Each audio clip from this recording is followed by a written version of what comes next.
Most people think God is silent, but they never stay long enough to hear why. I used to believe that silence meant absence. When my prayers went unanswered, when nights grew heavier and days felt longer, I thought God had turned away. I prayed, I begged, I waited, and nothing happened. At least, that's what I thought. Everywhere I looked, doors were closing. Plans collapsed. People left. Hope felt distant. I remember one night sitting alone, staring into darkness, whispering a question that so many hearts carry silently. Why aren't you answering me? The silence hurt more than the pain itself. Because pain can be explained. Silence feels personal. I thought God was testing me. Then I thought maybe I had failed.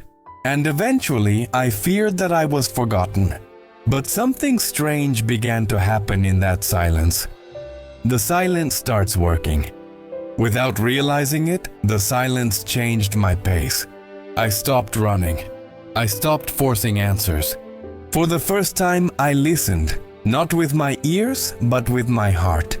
The silence stripped away my noise, my expectations, my impatience. I began to notice things I had ignored before. The lessons hidden in delay, the strength growing quietly inside me, the clarity forming where confusion once lived.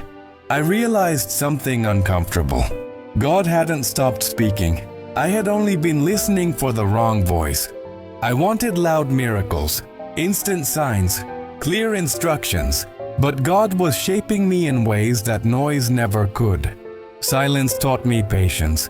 Loss taught me reliance. Waiting taught me humility. I discovered that God's voice doesn't always shout. Sometimes it whispers through. Closed doors, slow progress, quiet endurance, inner growth. What I thought was punishment was preparation. What I called delay was alignment. And what I labeled silence was guidance without distraction. God was never silent. He was working deeper than my expectations. I was asking Him to change my situation. He was changing me. I wanted answers. He gave me wisdom. I wanted relief. He gave me resilience. I wanted proof. He gave me peace. And slowly I understood.